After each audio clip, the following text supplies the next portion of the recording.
ప్రియమైన దేవుని పిల్లలారా, ప్రభువైన యేసుక్రీస్తు వారి పేరట మీ అందరికీ వందనాలు.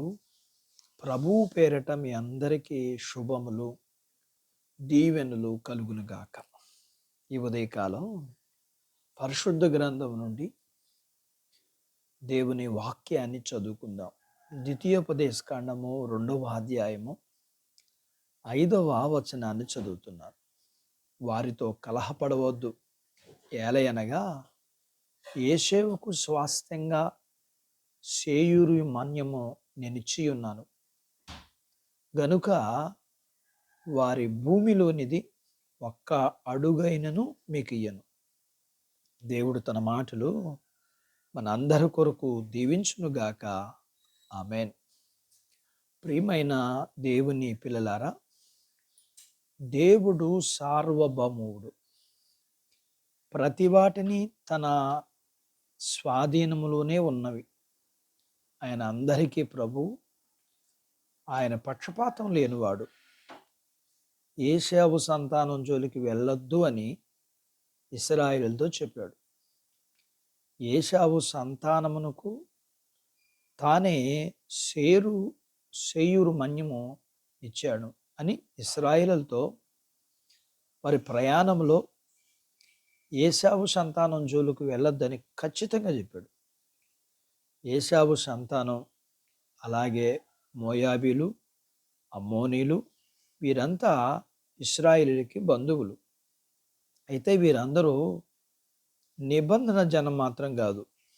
అయితే దేవుడు వీరికి ఇహలోకపరమైన దీవెనలు ఇస్తానని చెప్పాడు. అందుకని వారితో తన ప్రవర్తన నమ్మకత్వంతో కూడినదై ఉన్నది. వాగ్దానం చేసిన దేవుడు నమ్మదగినవాడు. కాబట్టి ఆయన ఎవరికిచ్చిన వాగ్దానాలను మర్చిపోడు. దేవుడు లోకమునంతటిని నీతియుక్తంగా పాలిస్తాడు. దేవుని తీర్పు సత్యంపై ఆధారపడి ఉంటుంది. ధర్మశాస్త్రం లేని అన్ని జనులు స్వాభావికంగా వారి హృదయమే వారికి ధర్మశాస్త్రం. అయినప్పటికీ దేవుడు వారిపై తన కృపను కుమ్మరిస్తున్నాడు. దేవుడు లోకమంతటికి ఇచ్చిన బహుమతి నీతిమంతులపైన అనీతిమంతులపైన దేవుడు ఒకే రీతిగా తన సూర్యుని వర్షాన్ని ఇస్తున్నాడు. ప్రకృతి దేవుని యొక్క నమ్మకత్వాన్ని, వ్యక్తిత్వాన్ని రుజువుపరుస్తుంది.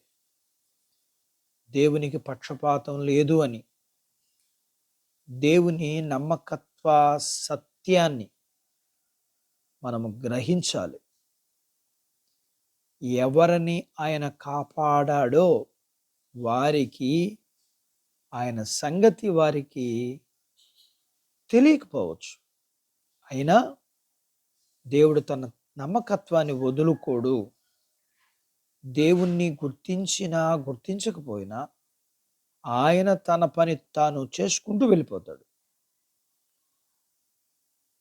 దేవునికి లాగా ఆయన లాంటి మనసు,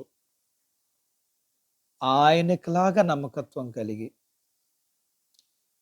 మనము కూడా జీవించటానికి దేవుడు నమ్మకమైన వాడుగా ఉన్నాడు. నమ్మకమైన వారిగా మనము కూడా ఉండుటకు దేవుడు మనందరికీ సహాయం చేయునుగాక. ఆమేన్. దేవుడు తన మాటలు మన కొరకు దీవించునుగాక. ఆమేన్. ప్రార్థించుకుందాం. ప్రేమ కలిగిన తండ్రి, ఉదయకాలం మీ పాదాల దగ్గర మీ లేఖనాన్ని, మీ అంతరంగాన్ని, మీ వ్యక్తిత్వాన్ని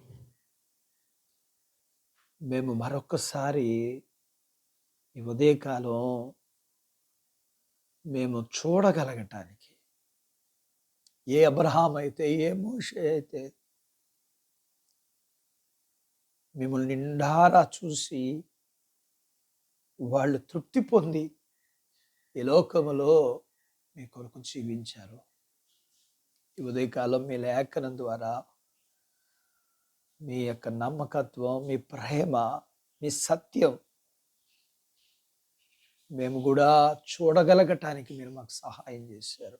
మేము కూడా అలాంటి వారిగా సత్యము, ప్రేమ, నమ్మకత్వము మా తోటి వారి పట్ల మేము కలిగి ఉండడానికి కావలసిన ఆత్మీయ బలం మీరు మా పిల్లలకి మాకు ఇమ్మని మీ పాదాలు ఎంత ప్రార్థన చేస్తూ ఉన్నాం. మీ పిల్లలను కలిగినంతటిని దీవించమని, చిన్న బిడ్డలను, యవనస్తులను, వృద్ధులను, స్త్రీ పురుషులను దీవించమని, వారి చదువులు, ఆరోగ్యాలు, ఉద్యోగాలు, పొలాలు, పశువులు చదువుకుంటున్నారు, ఉద్యోగాలు రావాలి, ఉద్యోగాలు చేస్తూ ఉన్నారు, జీవనాధిపతులు కలిగి ఉన్నారు. మీ పిల్లలను దీవించి, మీ పిల్లలకున్న సమస్యలు, రుణాలు, బలహీనతలు, శత్రువులు, బాధలు వీటన్నిటిలోంచి విడిపించండి.